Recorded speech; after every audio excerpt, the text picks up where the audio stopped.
Thank you very much. It's a pleasure to be here. It's really, it's great to have an opportunity to come to Utah Valley University, or as we say at the University of Utah, that other school down south. And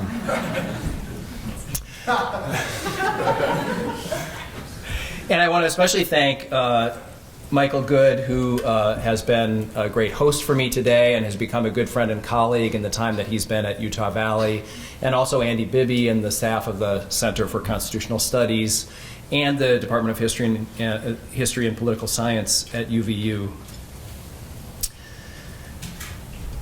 I've thought about, the title of this lecture a bit, and since I submitted this particular version of the title with the subtitle Boston Massacre and the Problem of Community, I've thought about alternatives. I've thought also about calling it the Boston Massacre and the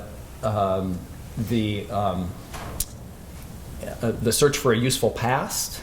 And most recently, I've thought about calling it the Boston Massacre and the Politics of Memory, which I think is the title that if I'd given Michael a title today instead of 2 months ago, I think I would have gone with the Boston Massacre and the Politics of Memory.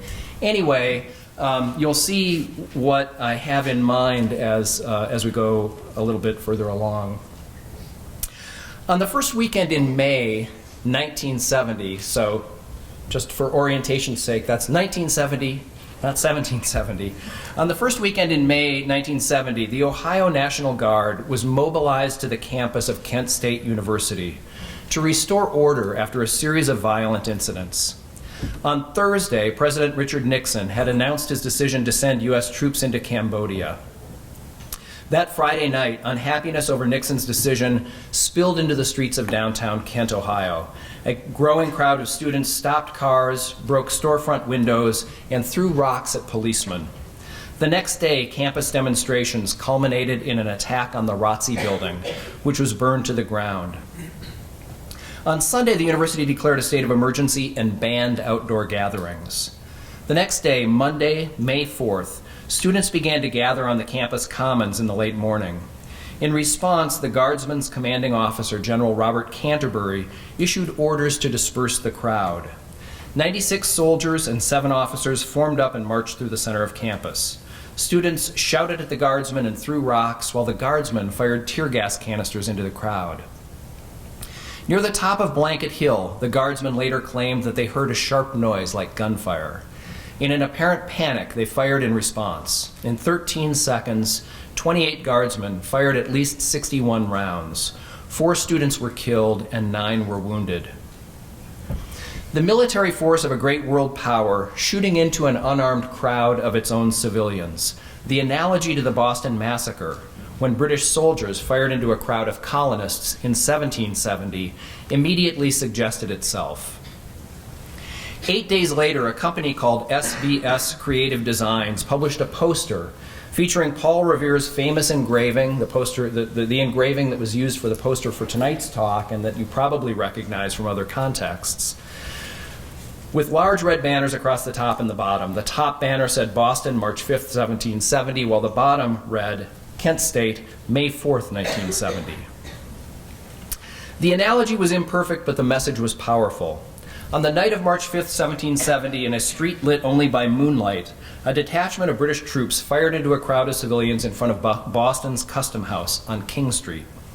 3 were killed on the spot, 2 others died of their wounds a short time later.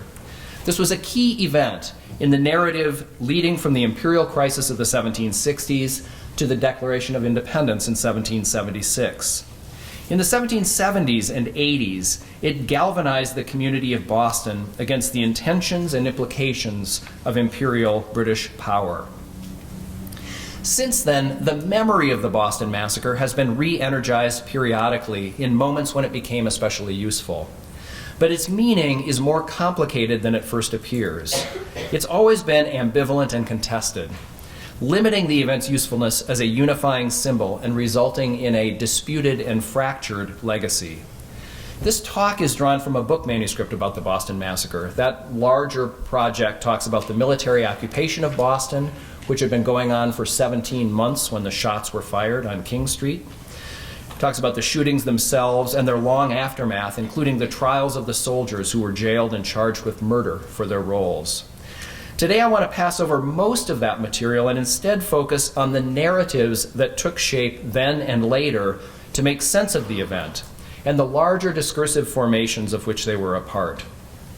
I'll focus on a few key moments from 1770 to the present to explore the ways in which people have attempted to turn the Boston Massacre into a meaningful element of a usable past. When those shots were fired into a Boston crowd in March 1770, competing narratives immediately appeared to explain what had happened.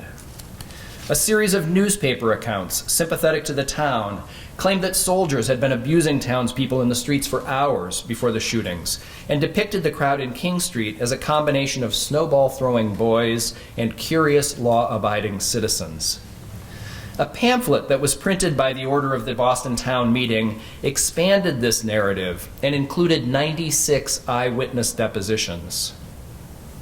The soldiers and customs commissioners in Boston collected their own depositions and published their own pamphlet. That account differed dramatically from the town's.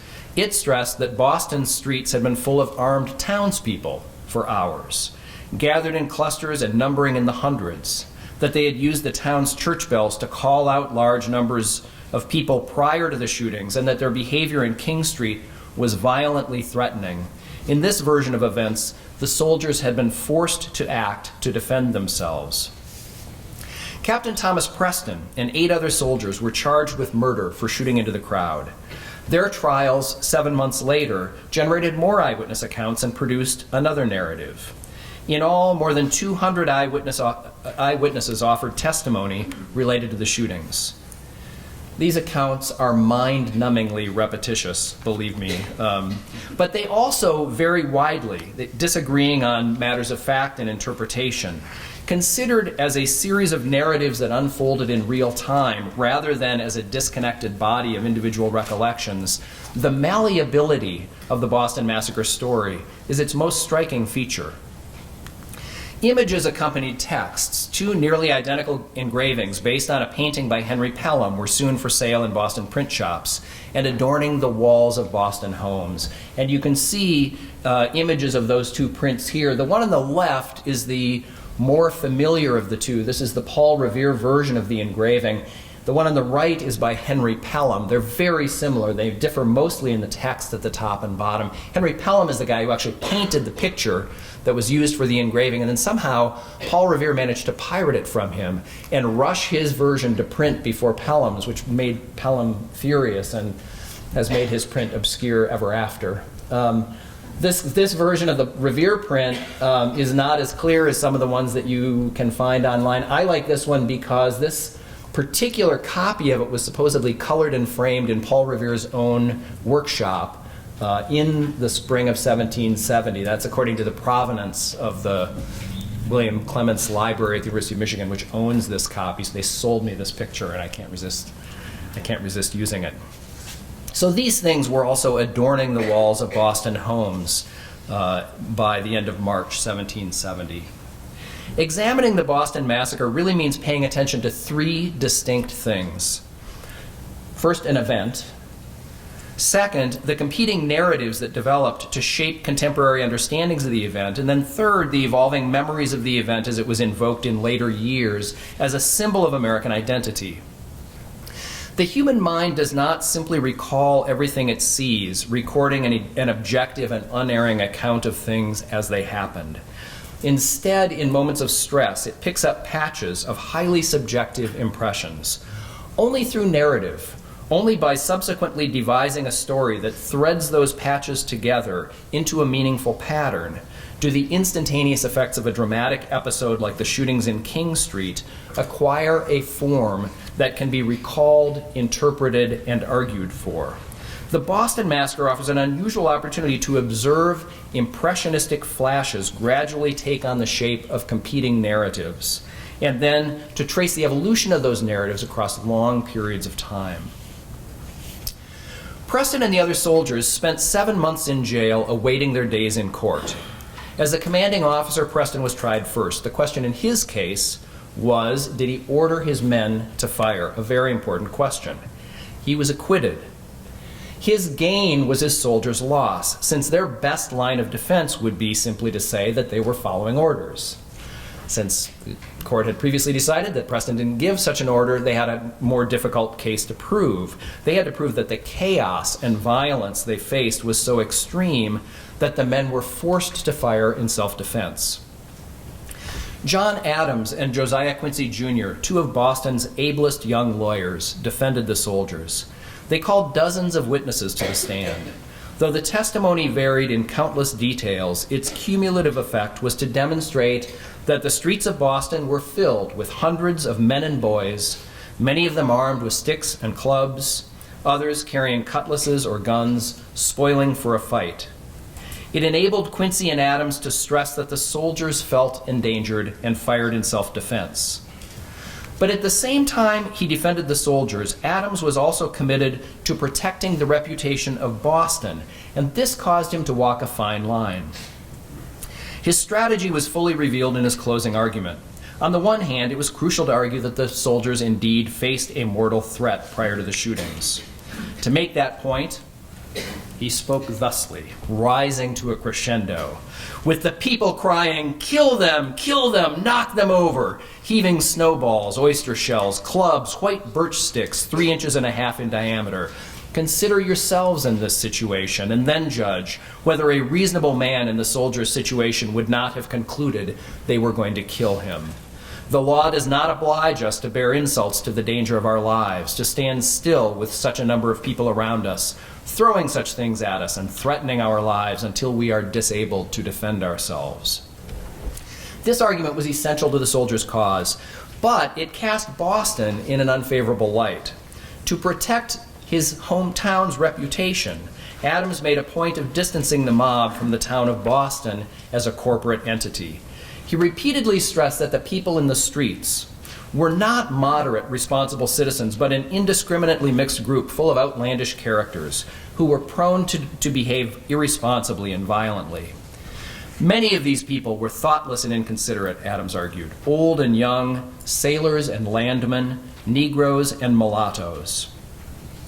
This last point was especially important, and it explains one of the most striking features of Adams's closing argument. In all the eyewitness testimony that had been presented so far, both in the affidavits and the pamphlets and the testimony at trial, Crispus Attucks did not particularly stand out as a participant in the crowd action. But Adams singled Attucks out and made him the leader of the mob that attacked the soldiers and caused them to fire their muskets. Crispus Attucks was a sailor and dock worker from Framingham, Massachusetts, and probably also an escaped slave. His father was an African slave and his mother a Wampanoag Indian. In contemporary accounts, he was repeatedly identified as the mulatto Crispus Attucks, or simply the mulatto. His ancestry would later enable African Americans to claim him as an honored link to the origins of the American Revolution. But in 1770, it allowed Adams to achieve something like the opposite effect. As both a mulatto and a sailor, Attucks was doubly an outsider to Boston. By foregrounding his involvement, Adams could create distance between the property-holding citizens of Boston and the large, menacing, dark-skinned, club-wielding figure who led the attack. Who was to blame for the chaos on King Street that night? Some people might be afraid to give a direct answer, but Adams wasn't. This is what he said.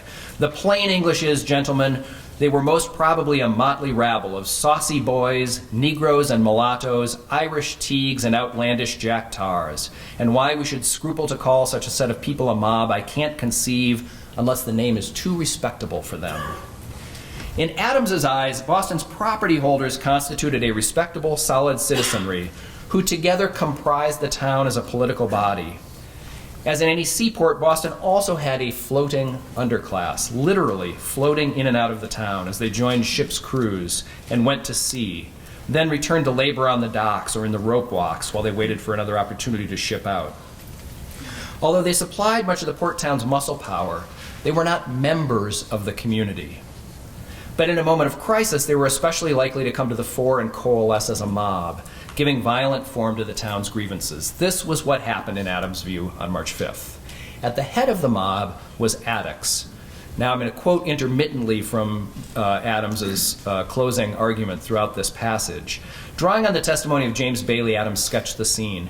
Bailey had seen the mulatto 7 or 8 minutes before the firing at the head of 20 or 30 sailors in Cornhill, and he had a large cordwood stick. Attucks, with his myrmidons, all wielding clubs, marched into King Street. If this was not an unlawful assembly, there never was one in the world. They approached the soldiers who were formed up at the custom house. When the soldiers tried to push the crowd away, this man with his party cried, "Do not be afraid of them. They dare not fire. Kill them, knock them over." And he tried to knock their brains out. With this reinforcement coming down under the command of a stout mulatto fellow whose very looks was enough to terrify any person, what had not the soldiers then to fear? He had hardiness enough to fall in upon them. This is Attucks now. He had hardiness enough to fall in upon them, and with one hand took hold of a bayonet, and with the other knocked the man down. Many witnesses had offered vague and conflicting accounts of townspeople assaulting soldiers. Here, Adams elides all of that to blame the aggression on Attucks alone. Quoting Adams again, "To whose mad behavior, in all probability, the dreadful carnage of that night is chiefly to be ascribed."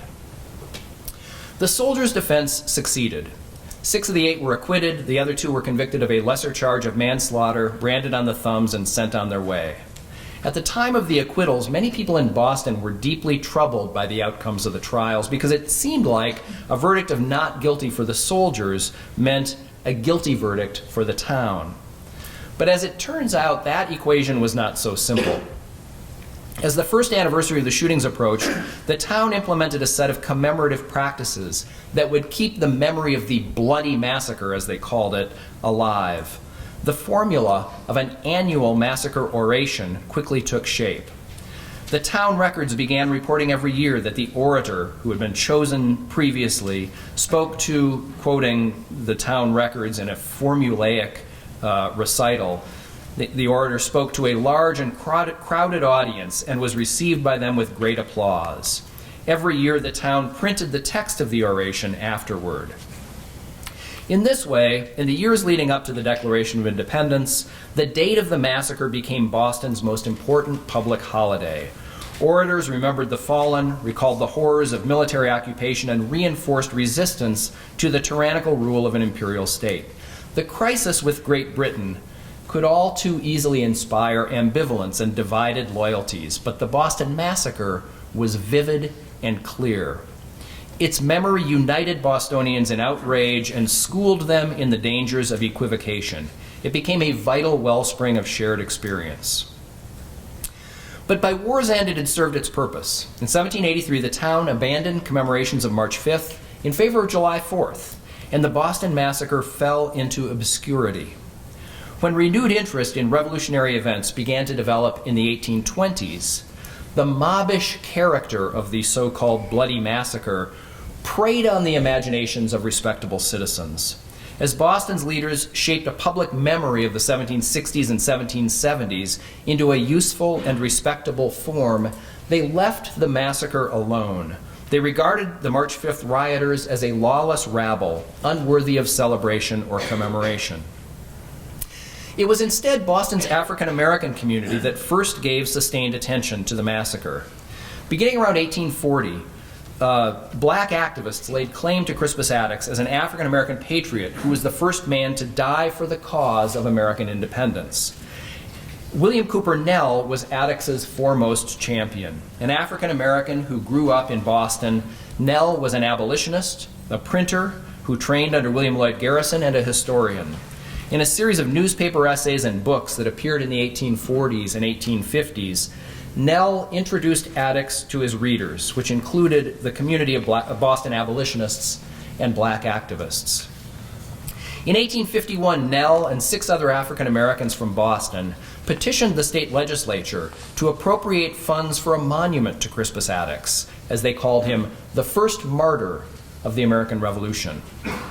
From that point forward, the question of whether the Boston Massacre would be publicly remembered was bound up with the status of Crispus Attucks as a symbol of African American citizenship. In the era of the most intrusive fugitive slave law in American history, When African Americans were denied full citizenship in every state in the Union, the idea of a monument to Crispus Attucks was explosive.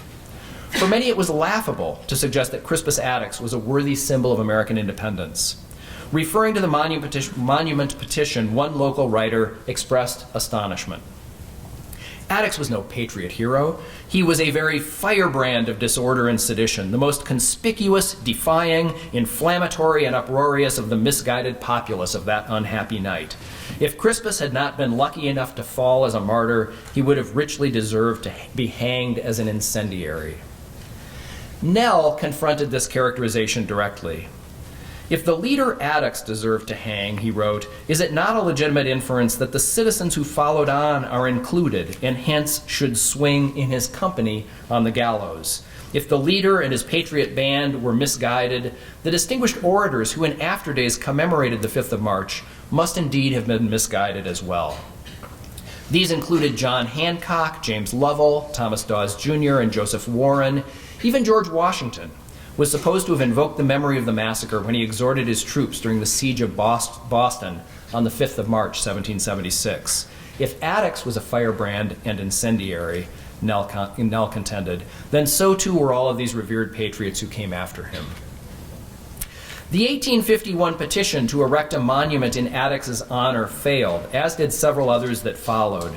But his reputation spread, and in the 1850s and 1860s, more and more people, especially in the Northeast, became familiar with Crispus Attucks as a central figure in the Boston Massacre. That familiarity resulted, among other things, in this wonderful reimagining of the Paul Revere, Henry Pelham scene. This is based on a drawing that was done in the mid-1850s and printed as a chromolithograph shortly thereafter. And you can see this is basically the Paul Revere, the street scene, the line of soldiers. But what Champney and Buford have done is to put Crispus Attucks very prominently in the center of the scene, the one person most clearly and most aggressively acting against the soldiers who are discharging their weapons. Nell and his colleagues continued to petition the Massachusetts legislature. After Nell's death, it was Lewis Hayden who finally broke through. A former slave born in Kentucky, Hayden escaped to Boston and became a leader of its African American community. He was elected to the Massachusetts Senate in 1873. His last political act was to organize one more petition requesting that the state erect a suitable memorial to the massacre victims. He gained the support of dozens of prominent white men, including every living former governor of Massachusetts. Their political clout ensured that the resolution passed both the Senate and the House unopposed.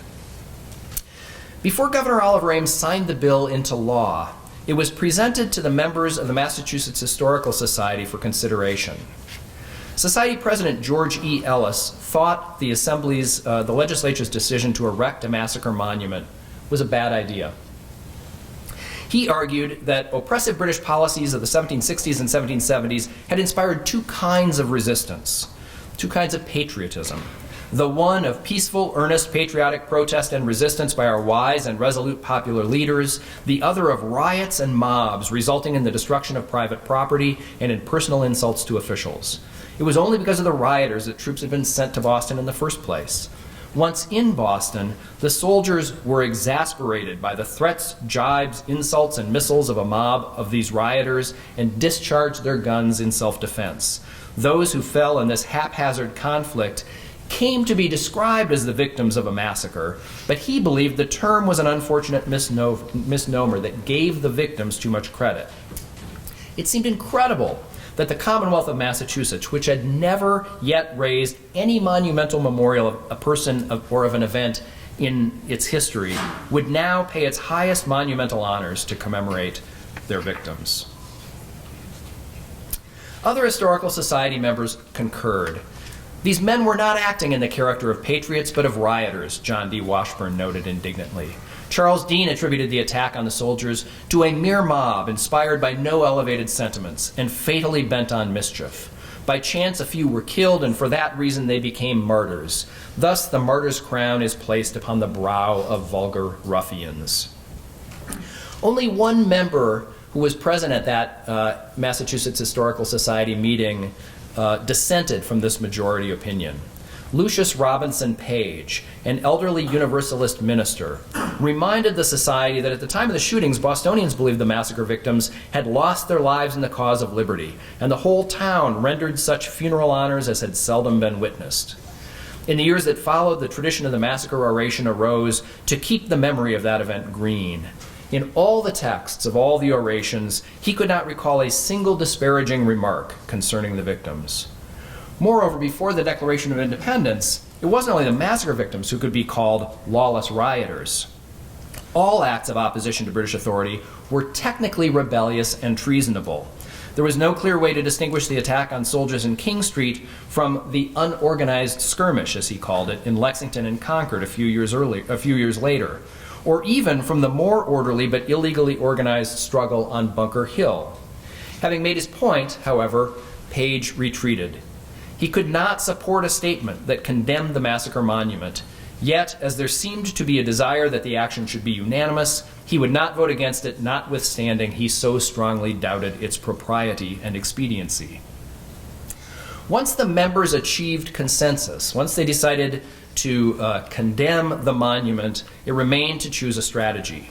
Washburn argued that if the Historical Society merely issued a statement of disapproval, it would have little effect. But if it created a committee, if the Massachusetts Historical Society created a committee led by the president of the society to wait on the governor, then they might prevail on the executive to interpose his veto. They would only succeed, he quickly added, if the governor were not, quoting now from Washburn, if the governor were not more likely to be influenced by the Negroes and the cheaper politicians than by the educated men. But that was precisely the rub. When Washburn's suggestion was formally proposed, President Ellis declined to serve on such a committee. He, again quoting, he had been informed of some of the influences under which the legislative measure had been carried, and he was persuaded that nothing could be done to block it. Washburn's Negroes and cheaper politicians were bound to carry the day. So instead, the society adopted a brief statement that applauded the urge to erect memorials, but argued that this particular memorial was ill-conceived. Despite the efforts of the Massachusetts Historical Society, Governor Ames signed the bill into law. A German sculptor named Robert Krauss won the design competition. The governor chose a site on the Boston Common, and a committee of 19 gentlemen, including Lewis Hayden and many of the other petitioners, made arrangements for the unveiling and dedication ceremony. And this is a photograph of that ceremony. This is actually in the possession of the granddaughter of the sculptor. And you can see the crowd on Boston Common and Tremont Street, and the monument has just been unveiled when this photograph was shot in 1888. Though the monument honored all 5 victims of the massacre, Attucks was the focus of attention. From the beginning, it was called the Crispus Attucks Monument. Frederick Douglass, America's most famous former slave, was invited to give the dedication address, though he had to decline. At the dedication ceremony, the governor began by welcoming the African Americans in attendance. Those men who are our special guests today are representatives of a race whose brother Attucks was the first one to fall in that great massacre, he noted. The mayor followed and emphasized a similar theme, and especially emphasized the link between the patriotism of Crispus Attucks and the language of the Declaration of Independence, which declared that all men are created equal. The monument itself illustrates the symbolic power of the first African-American martyr to American independence. Made of Concord granite, its dominant feature is a 25-foot pillar with the victims' names inscribed near the top, beginning with Crispus Attucks. Embedded in the base is a bronze bas-relief showing the street scene made famous by the Paul Revere engraving, and featuring prominently the already, in this rendering of the image, the already fatally wounded Crispus Attucks in the foreground. Above the bas-relief is a 7-foot bronze statue called Free America. In the tradition of images depicting America and liberty, it's a loosely draped female figure. In one hand, she's got a flag that hasn't yet been unfurled, so symbolizing, incipient nationhood.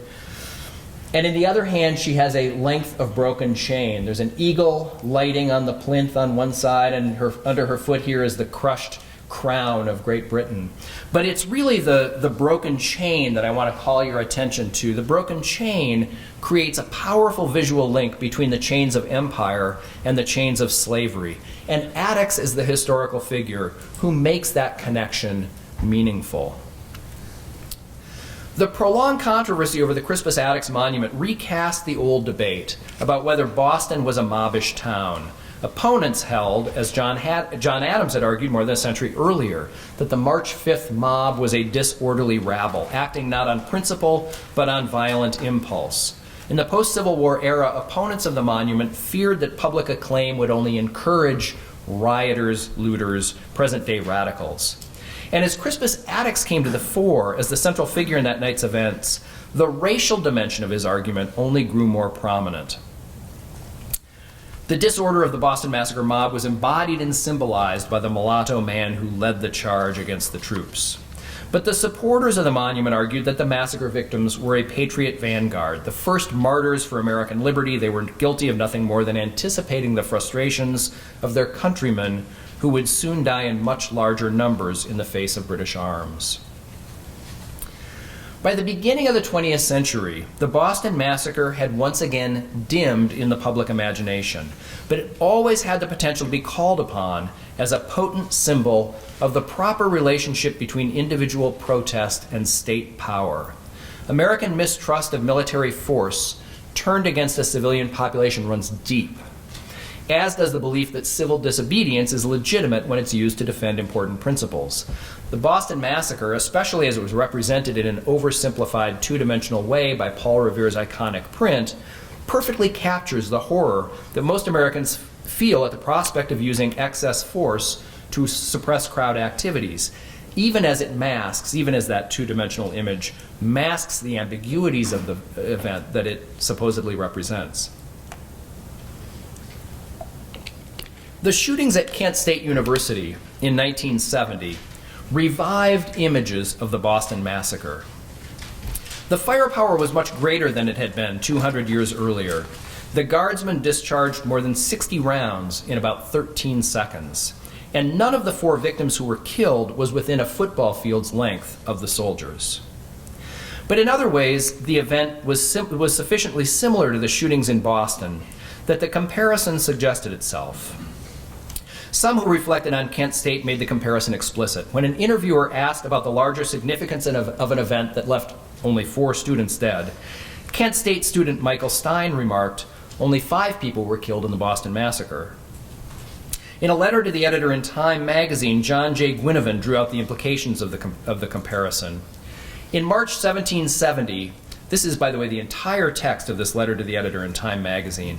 In March 1770, a military unit took offense at being called names and being pelted with rocks, he wrote, and fired into a crowd of unarmed civilians.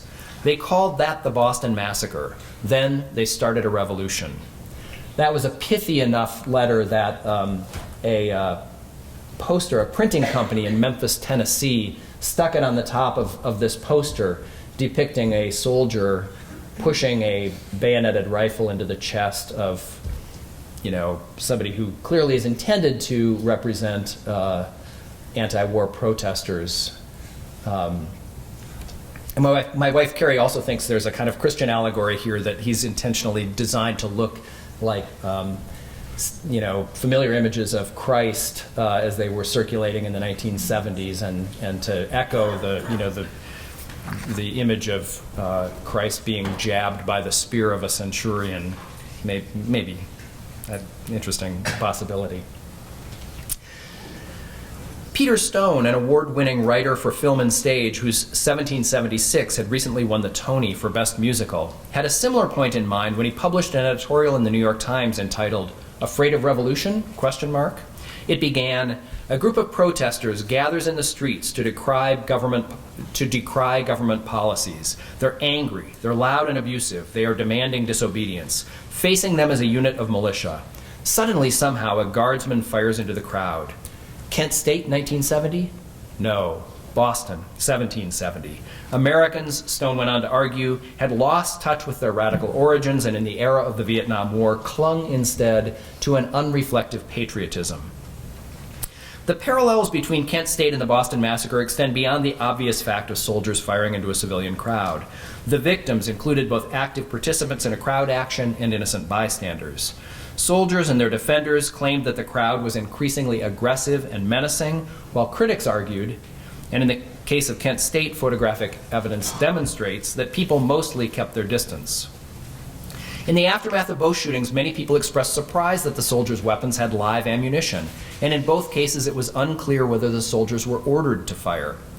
Conspiracy theories took shape immediately. In Boston, townspeople believed that soldiers and customs officers were acting together and that shots had been fired out of a window of the custom house, in addition to the shots that were fired by the soldiers.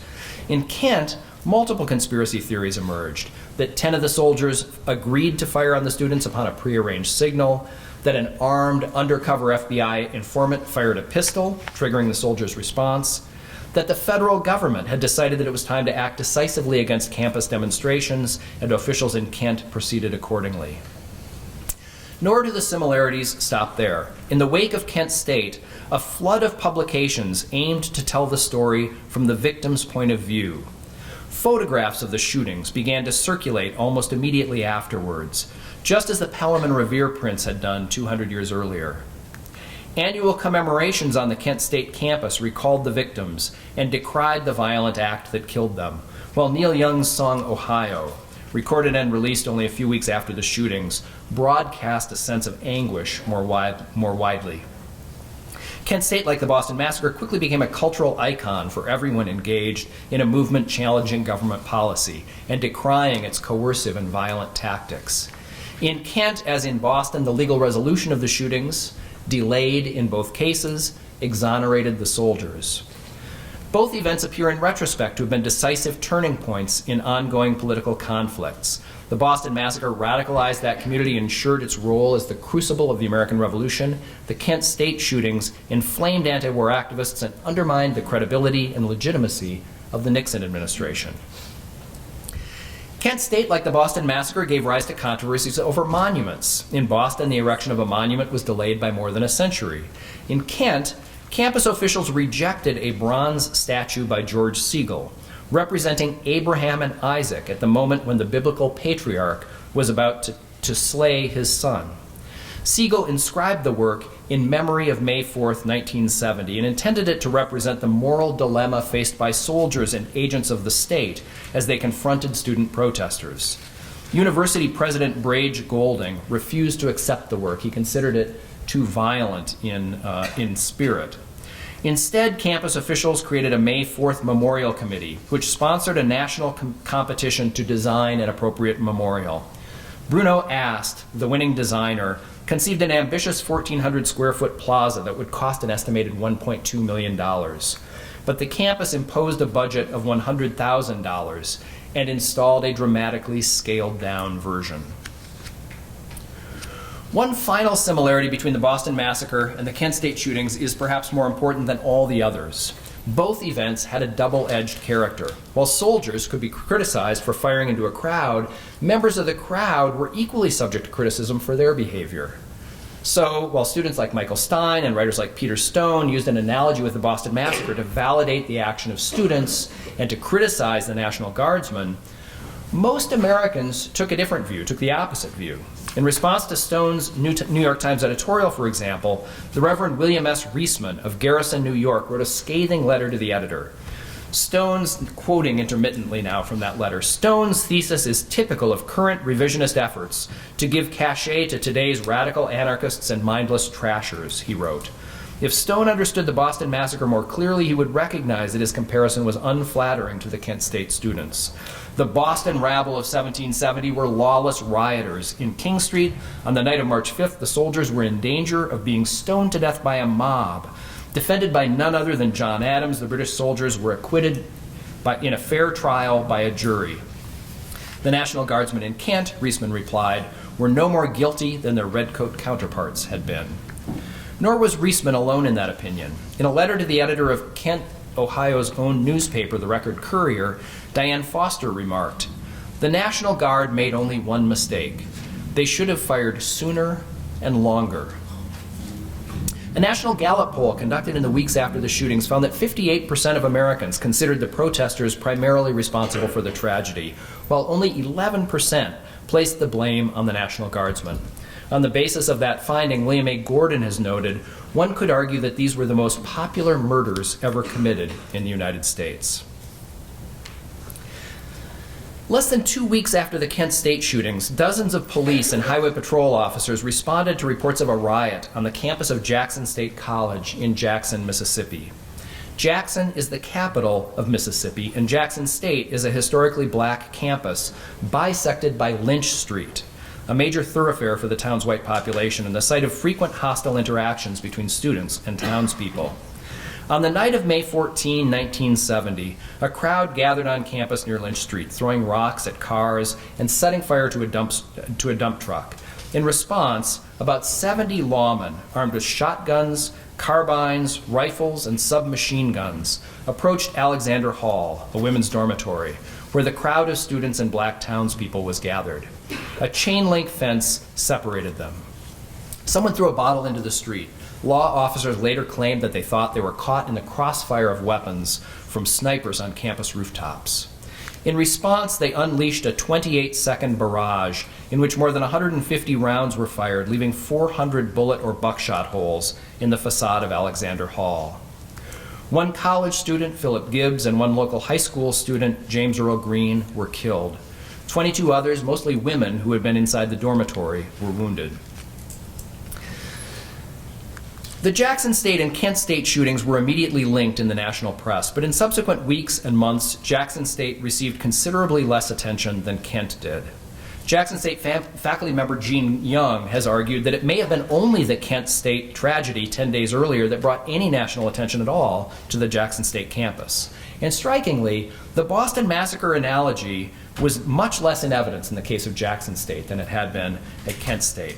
A different context supplied the most meaningful narrative for understanding the Jackson shootings, the violence against blacks that ran through the era of the civil rights movement. As one commentator noted, the black survivors of Jackson State appear to view themselves as part of a larger group, a group which includes all black survivors of white violence. The tradition of struggle against white injustice and willing or unwilling martyrdom to the cause of black freedom is part of the fabric of black Southern community life. 7 years earlier, civil rights activist Medgar Evers had been assassinated in his driveway in Jackson, Mississippi. On the night of the Lynch Street riot, Jackson State students heard a rumor that Evers' brother Charles, the mayor of Fayette, Mississippi, whose daughter attended Jackson State, they had heard a rumor that he had just been shot. In Orangeburg, South Carolina, in 1968, highway patrolmen fired into a crowd of black protesters at South Carolina State University, killing 3 and injuring 28.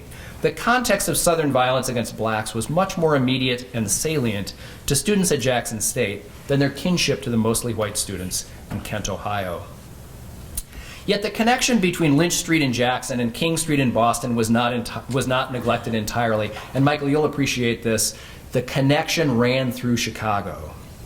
In July 1970, 2 months after the shootings, the Chicago Tribune featured a long essay by the Reverend Jesse Jackson that sought to explain what blacks of Chicago want.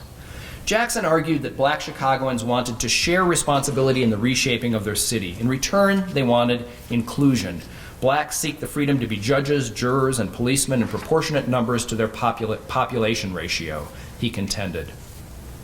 White Americans needed to recognize, according to Jackson, that there is no more red-blooded an American group than the nation's black citizenry. To drive the point home, he asked, "Did you know this?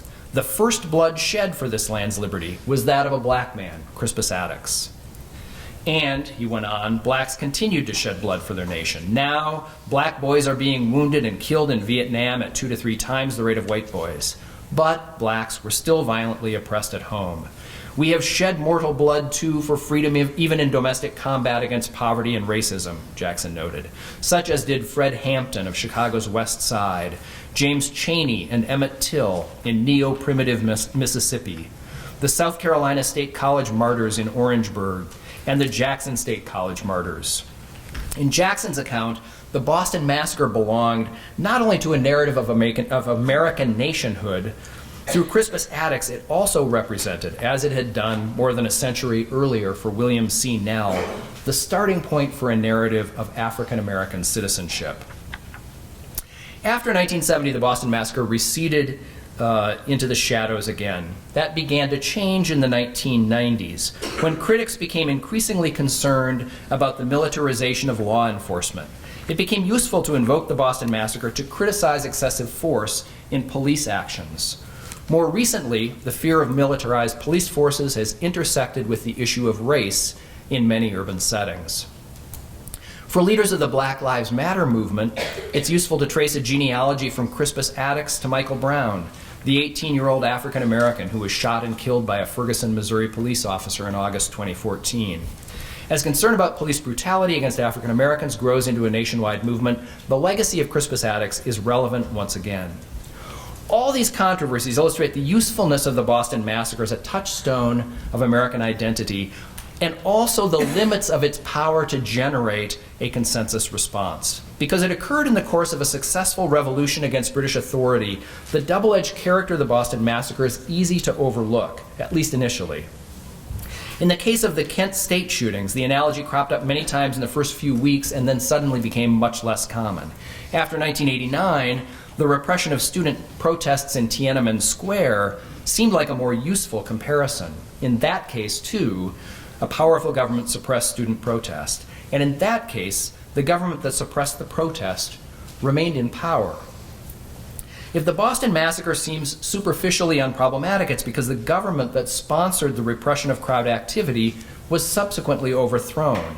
It became an important symbol of imperial injustice in the narrative of events that ran from the Stamp Act riots to the Declaration of Independence. Even the exoneration of the soldiers could be folded into a patriotic narrative. The outcome of the trials illustrated the civil, rules-bound character of Boston, and by extension of the 13 united colonies, even in the midst of rebellion. Boston was a wronged community that nevertheless abided by laws intended to protect life and property. The American Revolution was a campaign for order in the midst of imperial disorder. But the potential to see something else entirely in the Boston Massacre always lay just beneath the surface. John Adams's closing argument in the soldiers' trial gave subsequent critics all the ammunition they needed to elevate criticism of the Boston mob above criticism of the soldiers' behavior. It also introduced a volatile element of race into the narrative. By vividly invoking the image of a club-wielding mulatto, Adams summoned the specter of black disorder and violence at the same time that he unwittingly helped to create an African-American patriot hero. In the Monument controversy, the aftermath of Kent State and Jackson State, and the Black Lives Matter movement, the effort to invoke the Boston Massacre as an unproblematic icon of American identity, an icon that legitimated protest and condemned its violent repression, met with opposition from critics who drew upon Adams's arguments and turned the analogy against the behavior of the crowd. As a symbol, the Boston Massacre refuses to resolve itself. Instead, it asks us to define over and over again the limits of legitimate authority and to place them in balance against the limits of legitimate popular protest. In this respect, the symbolic import of the Boston Massacre is of a piece with the contested meanings of the American Revolution itself. Thanks.